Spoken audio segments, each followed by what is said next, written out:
Okay. Good morning, good afternoon. My name is Christopher Fisher, and in response to our assignment for our superintendent practicum, I am taking the opportunity to interview a board member, and we're going to be discussing SHSU's charter school. And I'm here with Dr. Deborah Price. If you wouldn't mind, Dr. Price, would you introduce yourself and kind of explain your role and your relationship with this district? And we'll I go ahead and get will. started. Um, I'm Dr. Deborah Debbie Price. Um, I am a faculty member at Sam Houston State University. I've been a faculty member. This is the beginning of my 26th year. The charter school, the idea even of the charter school came about when I was serving in the role of associate dean, which I did for 4 years. And every year, colleges are asked to submit to the president plans for initiatives for funding these bigger projects, more unique projects. And usually those end up being somewhat competitive within the college. Ed leadership will want something, special ed might want something, and they generally are not for the bigger college. And in the conversation we were having one day, and I'm pretty sure I'm the one that proposed it, I said, why don't we do a charter school or a lab school? Why don't we put that forward as an initiative? Because that's something that every single one of our departments can get behind. There will be positions or something available for ed leadership, for school counseling, for the library, science people, the instructional technology people, and pretty broadly across the School of Teaching and Learning. And that's what we decided to do. We entered into a very different kind of model, and that is this model of partnering with existing child care facilities that already had rooms and building space available because they had after school programs. So we were able to enter into these leases. It was not a short project, I'll tell you that. Not only do you write the proposal, but you go through all the different stages with TEA, several question and answer sessions with them. And then once it was approved, we went through that process. We had to hire a superintendent, we had to hire a principal, they had to be on board to help us start with this whole process. So we basically created that school from the ground up. Started with five different placements. Ran into a little bit of a buzzsaw with one of the school districts who just was flat out against us being in his district, and it was not it was not pleasant. And Stacy felt very strongly that we had an allegiance to our partners.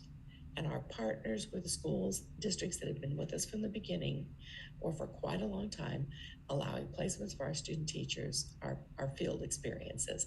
And she did not want a superintendent to be unhappy with what Sam Houston was doing. Now, they didn't have to love it, but she certainly wanted them to be at least okay with it or on board with it. And she accomplished that by doing a couple of different things. And that was spreading where we are. We are one campus, but we are now housed in 3 buildings. So it's a very different model. It's grown from somewhere around 200 kids to just over 400. Went from having grades K and 1 to grades in one building, K to 6. So we've continued to add on a grade every year with each building, and in one building we added on a couple. So it's been a really fascinating process, and a fascinating to be it there from the ground up, because it was unlike any other experience that I've ever gone through. Starting a school district is we none of us really knew what we were doing, but we had a couple of really good consultants that helped us, and here we are. Here we are, 4 years in, 5 years in, I guess now at this point in time. I've been a board member from the beginning. I served as the vice chair of the board for 3 years, and now I have been the chair of the board this year and last year and this year. And this year will be my last year on the board. Wow. Um, And I just having a little bit, I really appreciate that background on the establishment of the district itself. And I know that that has, as we've talked, and I've talked with the superintendent, Dr. Knox, that that's kind of built a very unique relationship between you as board members. And I wanted to kind of get into that a little bit today as we kind of describe that team of eight dynamic. Can you describe the team of eight dynamic and how it relates to the superintendent and your relationship and how that it's as a board member and how that's fostered? Yeah, I think that it does make for a unique relationship. It's probably unlike elected boards and the superintendents in most districts. Our board is they're not elected. We have the dean is the CEO. We have a nominating committee who puts forward candidates for the board. And then we vote as a board, yes or no. The recommendation goes to Dr. Edmondson, and she thumbs up, thumbs down, and sends out the invitation. So it is not an elected board in the same way that other public schools elect their board. We started out with the three associate deans and the dean, and then we brought in Ronnie. We brought in at the time Renee O'Neill as the principal, and then the other assistant people that Ronnie needed to help with that partnership. I think you'd have to even say the tertiary relationships with the owners of the child care facilities. But it makes for a very different. Now, I've never been on a school board, and I've never been a superintendent. I've been a teacher in district, so I've been to school board meetings. I've been as a parent. Generally, I like to go just to keep the school board people a little bit on edge when they see me walk in. I think that's a good thing. It's accountability, and I think it should be more than just at the ballot box. So I've gone to a lot of school board meetings, but I've never been a board member. And this relationship, I would say, at least from the outside looking in, strikes me as very different than the relationship most boards probably have with the superintendent. We are colleagues.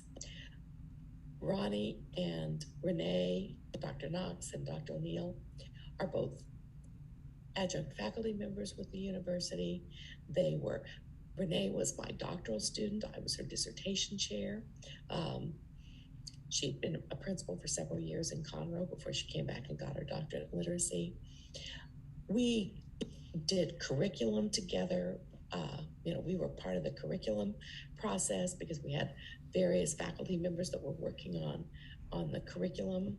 We've just participated as all these co-builders, co-investors of our time and energies into this model. And that probably is different from most other school board relationships with superintendents. There's a ton of trust. There's a ton of mutual respect. And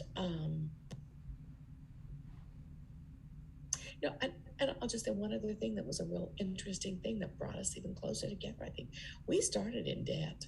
We started massively in debt. I think when the university agreed to go down this route, the people, the powers that be on the Hill, thought this was going to be a cash cow. They were going to be able to rake in the money because they looked at what school districts had in their fund balances, that kind of stuff.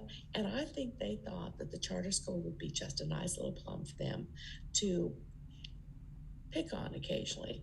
Well, they don't get to. They don't get any of theirs. They get no control over that money. But I don't think they realized that until after they'd loaned us a whole lot to get started, frankly. And then we paid them back. And that we struggled at the beginning, but we paid every penny of that money back to the university before the fourth year was complete. And that to me is something that also brought us together because there was a little bit of an us versus them mentality. Honestly, it felt a little bit of like that we on the charter school side were having to earn certain levels of respect and acknowledgement from the university. And while I think that they were very proud and very pleased to have the name out there on buildings, to see Sammy Bearcat walking around with a backpack on his back, the logo, but I don't think that they really understood what they were committing to, for one. All of our teachers are Sam Houston employees. So they get and earn the same benefits as any other Sam Houston employee, which is different from what most teachers experience. So it's an entirely different model. There are other university charters that are at least very similar in that side of the house, though most of them have their own buildings and that kind of stuff, which we don't. Oh, wow. Does that That help? does. I just kind of had a little bit of a follow up on that. Just kind of touching Okay. and see if I grasped what you said a lot about. Is as you said, traditionally there are some barriers between the superintendent and the board. There's sometimes there's a contention between that, and as you kind of described, there's a real consensus between your board and your superintendent as a from a collegial type of view.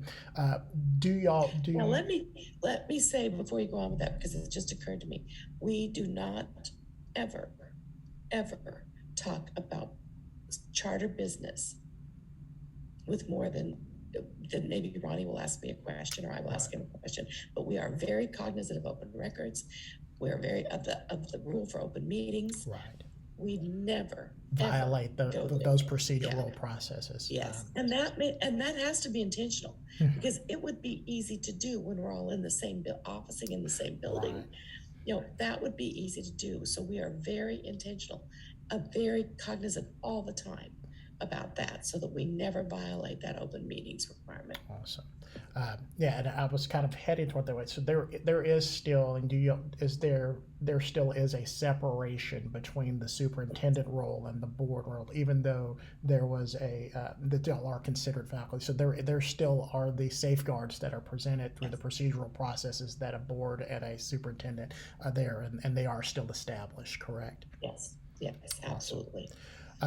So when that comes to so understanding that relationship between the board and the superintendent, there are various opportunities for strategic planning that take place in a district. And as you kind of elaborated, the unique nature of the Sam Houston Charter School really stretches the availability for resources as well as planning and understanding. So I wanted to kind of reach out and say, how does the board create a community and district-wide culture of continuous improvement while planning strategically for the future? The board has, and I don't know if this is true, Christopher, regular boards or not, I have no idea. The board has kind of a sideline in the creating of the strategic plan. Usually the board chair works with Dr. Knox and Dr. O'Neill on various pieces of it.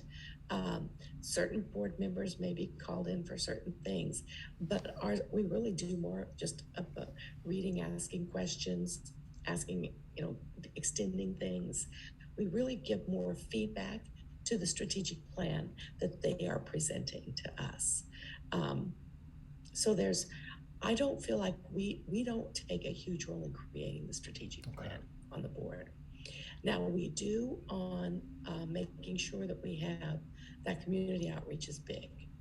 So making sure that we have that community person and that parent represented on the board, and that they are part of this process. That I would say our board is just very, very different. Our meetings are very different. We've had 3 meetings where parents have shown up at all. So and even when it was on Zoom, more parents come now that we're doing the awards. Right. But they don't come, there's no questions asked. We rarely have anybody show up for public comment, rarely. And so that it makes for it's just a different kind of experience, I'm pretty sure, from what other boards experience and what other superintendents experience. But we have a role, but I would say it's less defined in that it's not really a creation role within the strategic plan. So with that being said, the sometimes ambiguity within the role or the ways that your board is set up in those terms of allocation of support or in the creation form. But there is a uniqueness in that. What can you kind of give us a little bit of insight into how your training and professional development really laid the groundwork for the board to be successful in those type of endeavors? I think that, well, we did a lot of training. We did a lot of professional development. We actively went to the conferences when they were available. We of course do all of our required training that were, and that's usually 5 or 6 different modules a year. It's not a small investment of time. But it does strike me sometimes still how different our board is in those trainings. Do we need to know some of this stuff? Yes.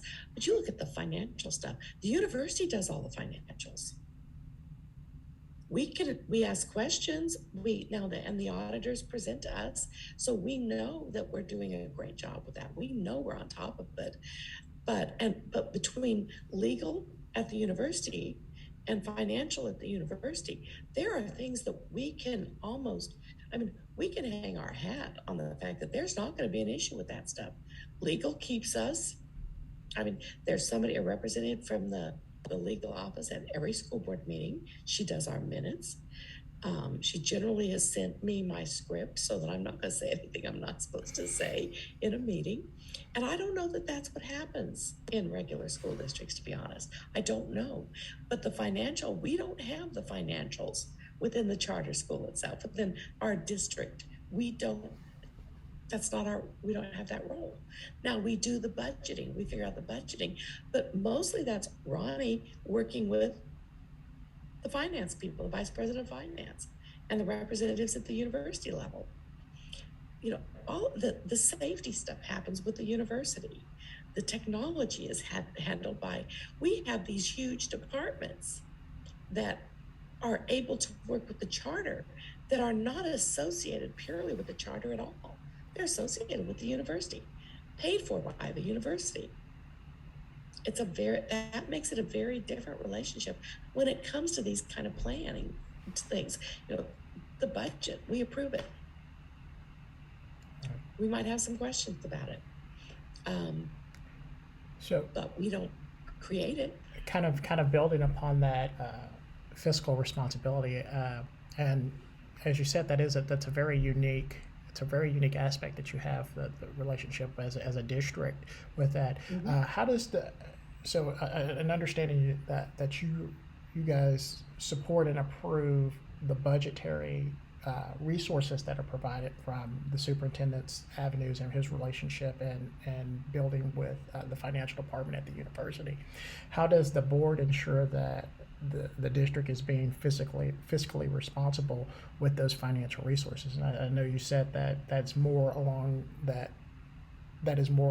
lines of the financial department in those terms, but how is your support for the responsibility for the resources specifically, and what role do y'all play? Well, according to the bylaws, we make sure that the audit happens, but so does the university, frankly.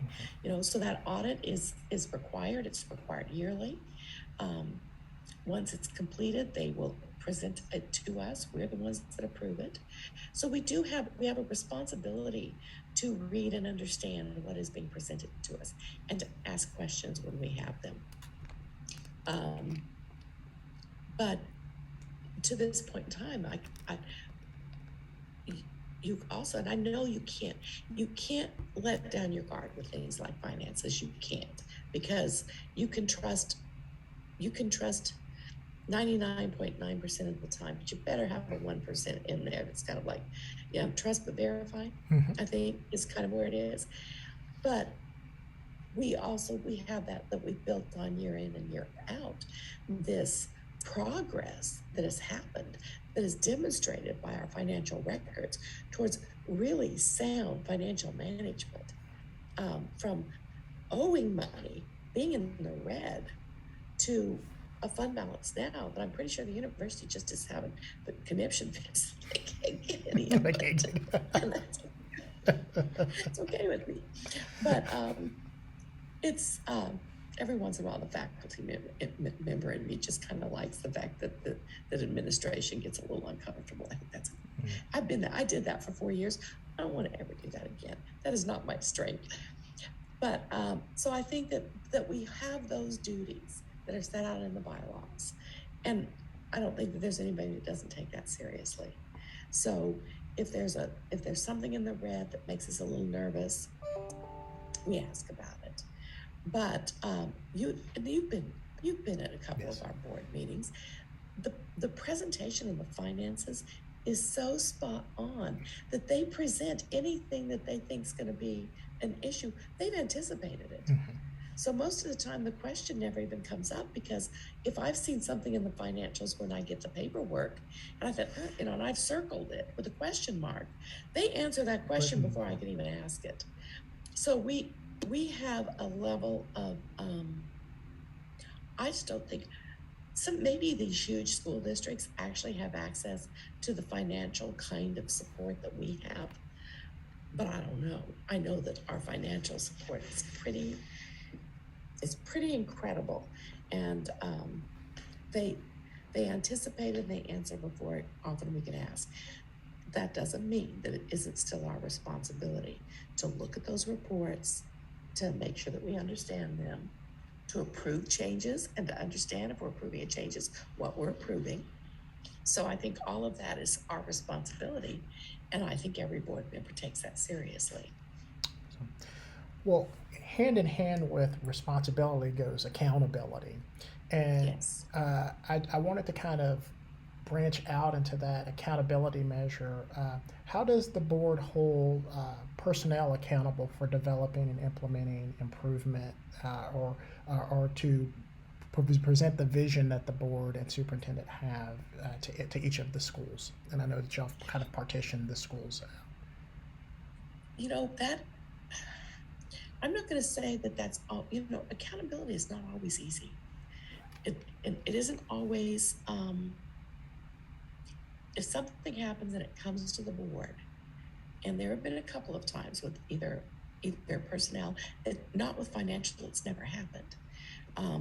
But there have been a couple of other things with accountability that have come to the board, and I don't know whether this is common. I don't.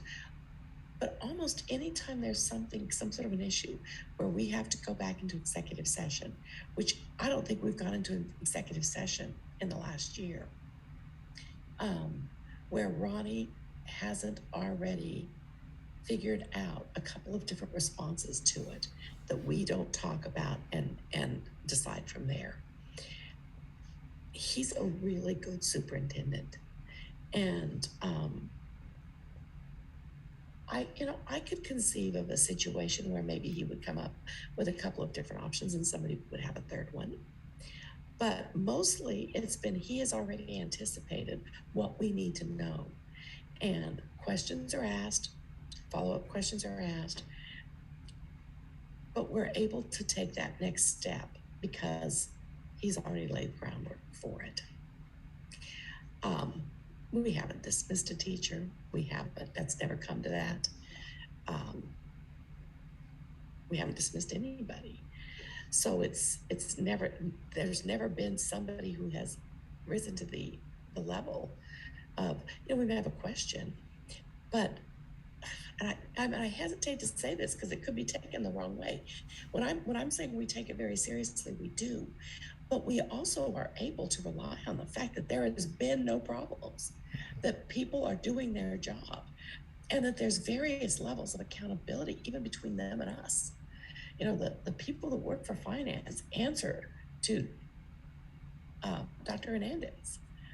They answer to their supervisor, who answers to Dr. Hernandez, who answers to the president. And that's all the way along the way with finance. It's all the way along the way with technology. It's all the way along the way up to the dean with things that deal with curriculum or the testing, actually, of the assessments that we do. The accountability is something that at the end, yes, it rests with us, but there have been so many different layers that have looked at it before it gets to us that it's kind of, so I don't want to give the impression that it's a rubber stamp, because it isn't. That would not give support to the job that I know the board does, and the amount of time that I know they spend in looking at documents and visiting the schools and showing up at events. That would be to demean that, and I don't want to do that. But things are really clean when they get to us. So I really appreciate the candid nature of that conversation and discussion. Uh, and from what it seems is that the structure of the charter as it relates to the university really reinforces the accountability measure throughout, and kind of pseudo is a unique structure outside of the central office structure we normally see within a traditional school.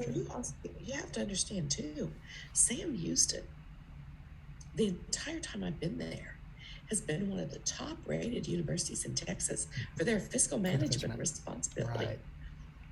Right. They are routinely, if not always, either the lowest funded university in the state, or they flip-flop spaces with Lamar. Right. Sometimes it's Lamar, sometimes it's us, sometimes it's Lamar, sometimes it's us. Always, forever. I don't know that we've ever risen above third from the bottom in the 26 years I've been here. And yet, in my 26 years, we've gone two and a half years where I didn't get a merit increase. Right. Where the audits and the information that comes back to us from the state on our rating isn't excellent. That the charter got to be part of that. Mm-hmm. Part of that excellence, that fiscal responsibility and management that's in place. That's pretty impressive for a university our size, mm-hmm. a regional university. Right. I don't think that there aren't many other. There aren't many comps like that you can. Right. There's not very many comps out there that you can compare that to. So, kind of taking upon that integration or that flow through in all of the departments, does the board play any role in communicating with campus personnel, or do you really let that settle into the role of the superintendent? Is there any interplay or relationship where you as a board are intervening on communicating with the campus personnel? We communicate with them in the good ways. You know, when the kids are getting awards, we are there to support and to clap for them. Excuse me. I cough all the time. I don't have COVID.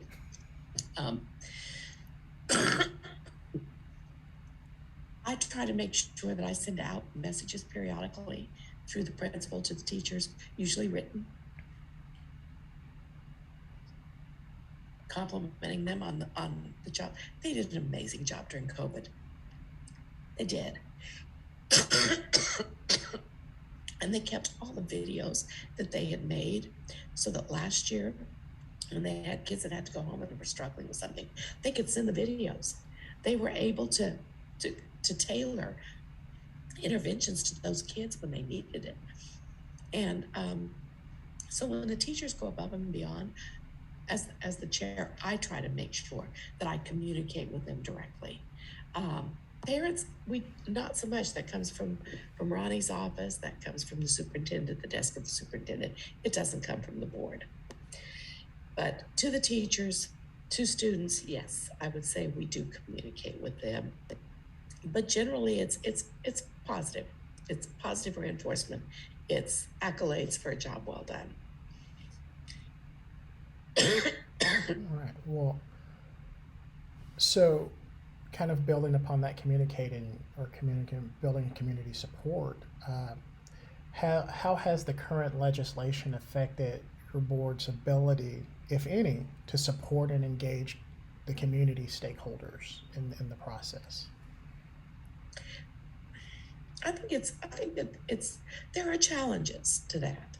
And I think the challenges are probably not unlike the challenges that other board members have. We're all full-time employees, with a job to do. We live all over the place. I do not live where the buildings are.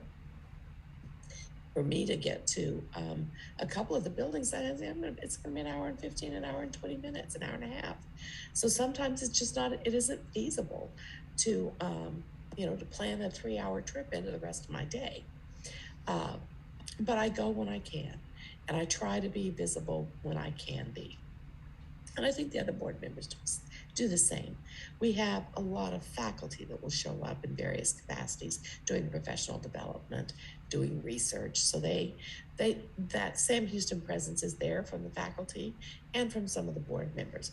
But it's a challenge from that standpoint to be somebody that parents see in events. The last year it was non-existent. The last year and a half, nobody went because nothing was face-to-face. It was all virtual, and you could show up virtual, but it's not like anybody's going to engage in a conversation with you in a room full with Zoom going on. That just doesn't happen. So it was a very weird year and a half from that. But I think that we do the best we can to get to the schools, but nobody lives close. And they're spread out, and we're all over the place. So that is probably one difference that I think is maybe not a detriment, but also you can't say it's positive. It's not. There's nothing up about that. It's not a thumbs up kind of thing. It's more of a, it is what it is kind of thing. But so I don't. I guess if there's a weakness, I would say that's it. I know you talked about some of the different options related to the integration of COVID that has caused for communication, such as virtual options for participation, and you explained that there's been little parental transition or coming in for that through the process. Is there a plan available to extend the variable lines of communication, such as continuing virtual options, as well as that or moving the board meetings closer to the public? Yes. Now we have done that and made a difference. Frankly, we've had board meetings down at the Woodland Center. We've had a board meeting actually on Brighton's campus, but it didn't result in any more parents, other than the ones that were there for the awards for their kids. We have to be given. There has to be a changed code. We had to get special permission to do the board meetings virtually. That came from TEA giving us permission to do that. Otherwise, they have to be in person. And there's no mechanism to do them split where you can have that feed available. Wow.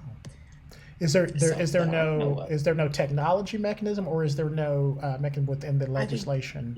I think there's technology. I think you have to have permission for your board meetings not to be face-to-face open. Oh, wow.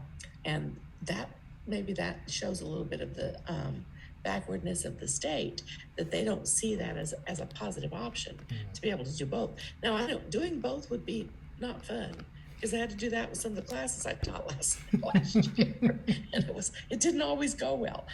But it's I don't think, to the best of my knowledge, we cannot do it without their permission. And even when we were doing it at the front of every single board meeting, I had to read the statement that we were meeting virtually because of a special dispensation that was allowed by the state, and it had to be read at the beginning of every meeting. Oh, wow. So I think you touched upon an interesting concept when you explained a little bit that that doing both puts a strain on you, like in the classroom setting. And we know that our teachers, and we had a little brief discussion prior to our interview of the strains that are placed upon the teachers due to the impact of COVID. I want to kind of take on that, and we may come back to a little bit about what you've seen from your teachers and expectations as a board.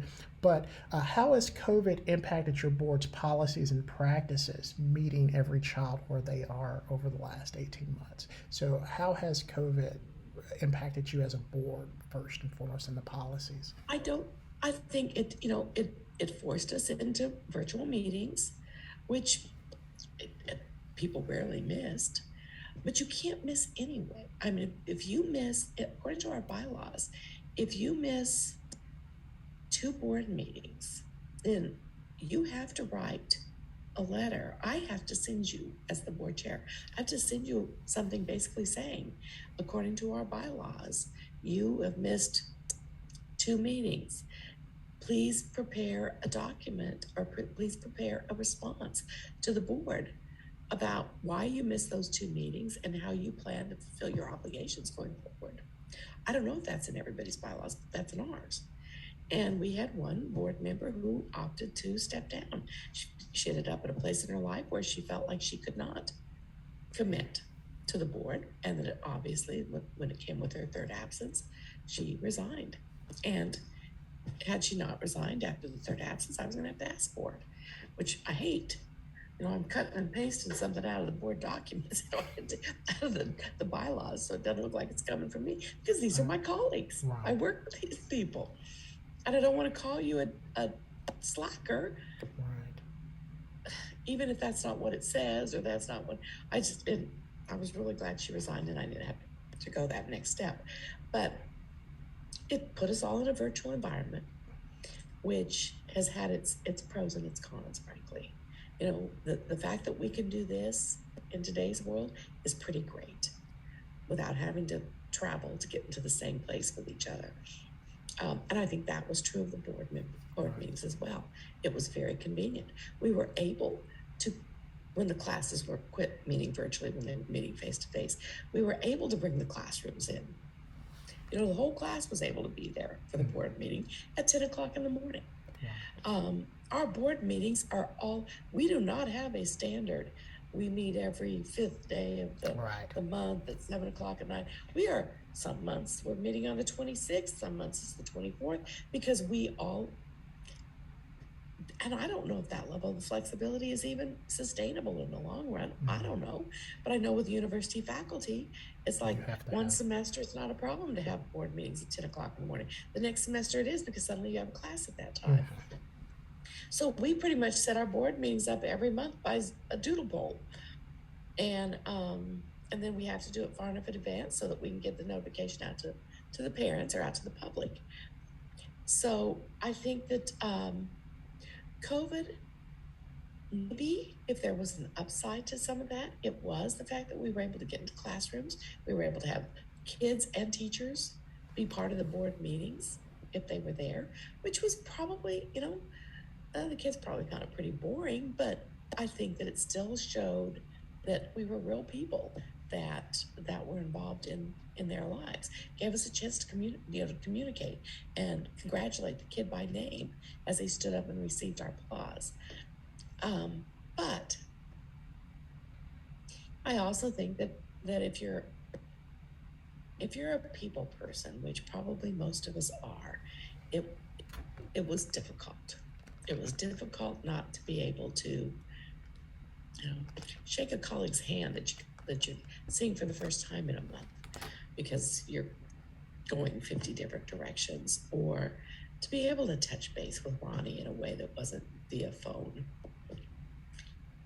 I don't know. I think that there are some things we'll never go back. I think Zoom or some manifestation of it is here to stay. But I also think that people are happy to be back somewhat face-to-face. I think the way we took care of the kids was phenomenal. I think the things that we did, and we had our COVID outbreaks when everybody was back full-time. We had kids get sick, we had teachers get sick, and we closed the campuses we had to close because we didn't have enough people to open the buildings and teach the kids. Substitutes are like, right now, substitutes are like unheard of. But I think that the other things that we did, that being able to, because we are that charter and they're not coming in on buses, we can greet every kid in the car line with a thermometer. They have a fever, they don't come into school that day. And they're right there with whoever was dropping them off. So whoever's dropping them off just gets taken with them. You know, there's no having to call mom and tell her Johnny has a fever. Mom's right there in the car seeing that Johnny has a fever, and she's taking Johnny home. And I do think that, you know, like so many of the buildings, we didn't have other sicknesses. We didn't have, the flu was almost non-existent. Colds were almost non-existent last year because kids weren't coming to school sick. So that type of policy, was that more derived from the superintendent's office of how they elected, or was there a consultation and support from the board? I think that they were in I'm positive he was in consultation with the safety people at SAM. But I'm sure he runs things by them when he thinks he needs to. But he did. I mean, that was part of the plan they put forward that we approved. So we did see his plan beforehand, and the board did approve it. So just to wrap up a lot of the conversations that we've had, the relationship between you and the board, the relationship between the superintendent and the board at this charter district is a very unique one. Is there anything that you would like to add that I didn't hit upon or that we didn't get to really identify the support and role that you have for the superintendent and your board and your team of eight's relationship that we didn't get to touch upon before we close out?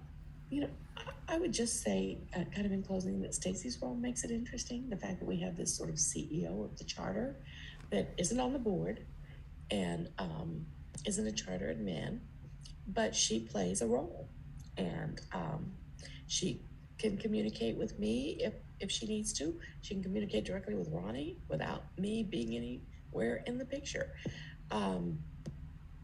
That's kind of unique. And it's not a negative. It's just one more set of eyes and ears that get to hear and figure out problems. I think if it's unique, then it's a unique relationship that's working really, really well. And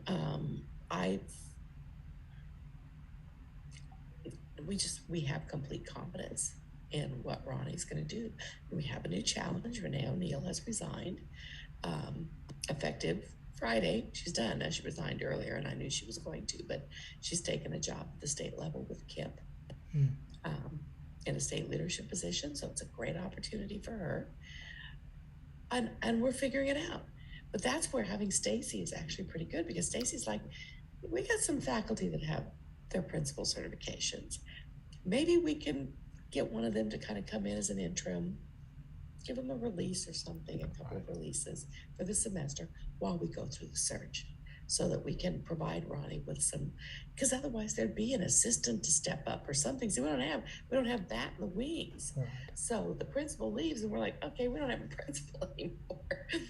We don't have an assistant principal that can be brought up. We have some lead teachers, but they're teachers. And if we pull one of them up, then we're gonna have to put somebody else in the classroom. And I'm not even sure that one of them would want to.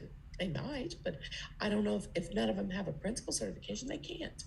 Even on an interim basis. I suppose we could write a letter and get special permission or something, but I don't think that's an approach we really want to take. Yeah. So that's a challenge that's coming up, but it doesn't worry me.